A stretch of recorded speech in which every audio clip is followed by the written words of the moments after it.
Is this recording? Hi guys. So I know that the initial video that I mentioned having Keratosis Pilaris in, that was a while ago. And you're probably wondering, what took so long? But the reason why is because, well, you're basically gonna see. So what is KP? KP stands for Keratosis Pilaris. It can appear as tiny bumps on the surface of the skin, which is why it's also referred to as chicken skin, or it's also referred to as strawberry legs, because you can really see a pigmentation difference in either a pinkness if your skin is a little bit fairer, or it looks more dark and pigmented if you are a deeper skin tone. So basically this condition develops when your body produces too much of a protein called keratin. And at that, keratin is a hard protein. So it also protects, and then that keratin is what is blocking the follicle or the pore. This is another reason why you can be susceptible to ingrown hairs, because essentially the hair cannot grow out of the follicle and it just gets trapped underneath all of these layers of skin. And that protein is the same thing that your hair and your nails are made of. So think of it like this. Proteins or amino acids are what your body uses as building blocks or Legos.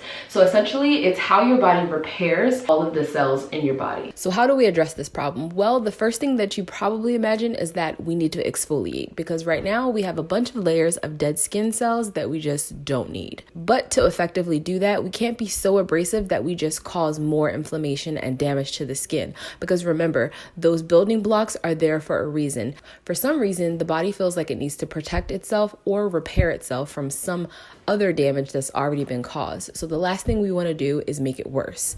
So what I did was I used this product for 30 days. I used this and only this, the Ren AHA Smart Renewal Body Serum. And this is exactly what this is. I would not classify this as a body lotion because it is definitely on the thinner side. Now there are two different types of exfoliators. First, there's physical. This is things like sugar scrubs or coffee scrubs, pretty much anything that manually remove dead skin cells from the surface of your skin. Then there's chemical exfoliants, generally in the form of an alpha hydroxy acid or a beta hydroxy acid. And essentially what they do is loosen the quote-unquote glue that makes your dead skin cells stick together. Alpha hydroxy acids exfoliate the skin, but on a much deeper level in a way that you just can't do physically. So using an AHA or even a BHA what does that flashing thing mean? What's great about chemical exfoliants is that they can also do more than just exfoliate the skin. And as a matter of fact, there are also different types of AHAs and BHAs. So this product in particular uses lactic acid. And the reason that this is so great is because not only does it exfoliate, but it also increases the moisture levels in your skin. And if I didn't mention it before, KP is also exacerbated by dryness. So if you don't keep the skin properly hydrated, your KP can worsen. And in fact, lactic acid is also quite gentle and compared to some other ones, so it makes it even more ideal for this condition. So while that serum is excellent, like I mentioned, it's not a body lotion, and I would consider it more of a treatment. So to actually keep my skin hydrated, lately I've been using this oatmeal and shea butter lotion from Barr Co. And aside from the ingredients, I also really love the scent of this. In case you didn't know, the list of ingredients that's on the back of your products is actually listed in order of the highest content to the smallest content. So anything at the top of the list is primarily what it's made up of. The number one ingredient that you will always find in lotion is usually water, but you'll notice that the first ingredient in this product is actually aloe, which you probably know is my answer to literally everything. So not only is aloe super hydrating, it's also very calming and soothing. So after I've given my skin time to absorb the serum, I will then apply a lotion, and then on top of this, I actually put an oil. So as a final step, I like to use my DIY whipped shea butter. And this does also have some other ingredients. So if you guys want to see how I make it, just let me know in the comments. The reason for this is because, like I said, your lotion is made up of predominantly water, but to actually hold that moisture in, you really need to create a barrier. And my favorite way to do that is to use a shea butter. What this barrier is going to do is literally sit on the surface of the skin and create a sheet that is impermeable by water until, of course, your skin eventually absorbs it, meaning that any water that's in my skin is not going to just evaporate away and leave my skin dehydrated. And this also works in reverse. As you can see, when I put water drops onto my arm, they actually stay there and they're not absorbed by my skin. So you can't just use a body scrub and expect it to get rid of your problems. If you continue to just pick at your KP or use really harsh scrubs, the skin is just going to try and defend itself and be even more irritated and inflamed. So after I used this, had my KP magically disappeared? No, because I'm not gonna lie, this is an ongoing battle because I have to figure out what's going on inside of my body. So no, all of my symptoms were not gone. Was my skin drastically improved?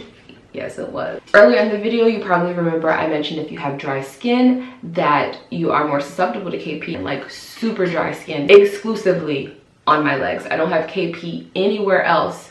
Well, no, that's not true.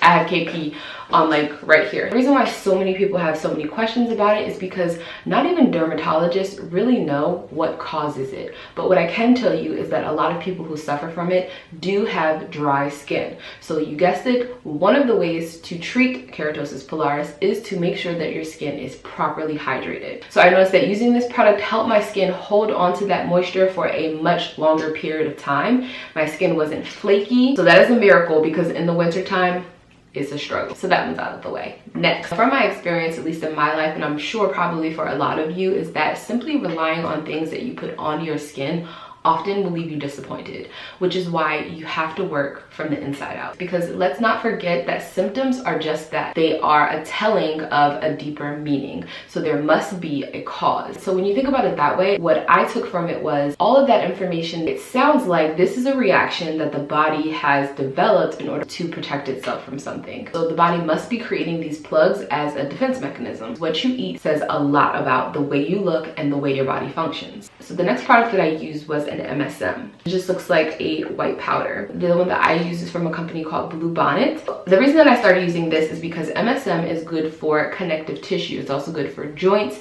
and stuff like that. So if you work out, you probably already take something like this, or you should, because it's really good for recovery. Sulfur is also commonly used for skin concerns. In fact, you've probably seen sulfur in many of the acne products that you purchase for your skin. So it is applied topically for different skin ailments. It assists in shedding excessive skin and for fighting bacteria on the skin. It even assists in the development of collagen. So of course I thought of this as a go-to. Sulfur is also good for your liver health, and anything that's good for your liver is always good for your skin.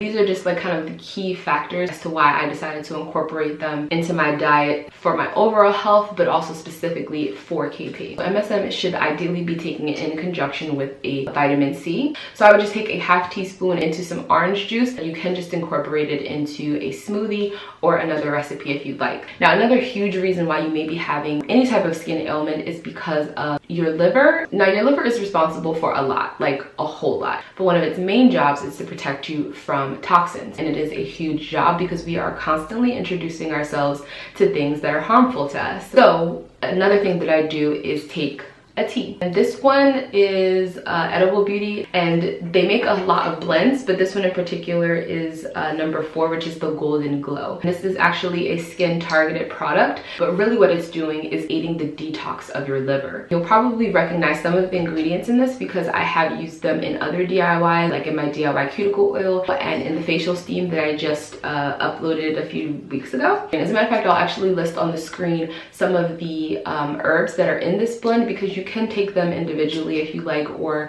you can probably find something similar in your local health food store, if not regular grocery store. There's one more thing. I actually bought this book because I very recently developed eczema, like out of nowhere. I also have oily, acne prone skin, which is, for me, is pretty much hereditary. So I wanted to see if this would make a difference for those things and subsequently also treat my KP. So I have jumped on the bandwagon and I am doing the celery juice. So once I start doing that actually consistently, because at this point I've only tried it like 4 times, there were definitely not 4 days in a row. And then I will report to you guys if I notice a huge difference. I think this is the end of this video. If you guys have any questions, of course leave them in the comments below. I love you and I'll see you next time.